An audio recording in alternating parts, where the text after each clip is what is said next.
ഇപ്പോഴെന്തിനാ ഈ മനസ്സുമാറ്റമെന്നായിരിക്കും നീ ചിന്തിക്കുന്നത്. വാ, ഇരിക്കേ. വാടാ.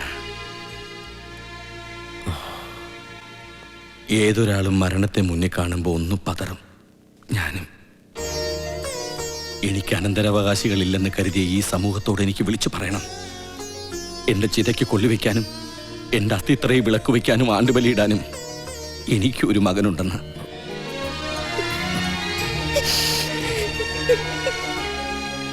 മരണത്തെ എനിക്ക് ഭയമില്ല. എങ്കിലും ഒരു ദിവസത്തെ ആയുസ്സിനു വേണ്ടി ഞാൻ ഇന്നലെ ദൈവത്തിനോട് യാചിച്ചു. എൻ്റെ മോനോടും ലക്ഷ്മിയോടും ഒത്ത് കഴിയാൻ വേണ്ടി ഒരു ദിവസം. അച്ഛനെ വെറുക്കല്ലേടാ. എൻ്റെ അച്ഛനെ എനിക്ക് ഈശ്വരനേക്കാൾ സ്നേഹം, ദൈവത്തെക്കാൾ വലിയൊരാളെന്ന അച്ഛനെക്കുറിച്ച് അമ്മ എന്നെ പഠിപ്പിച്ചേക്കണം. അച്ഛൻ്റെ അവസ്ഥയെല്ലാം അമ്മ പറഞ്ഞ് എനിക്ക് മനസ്സിലായിട്ടുണ്ട്.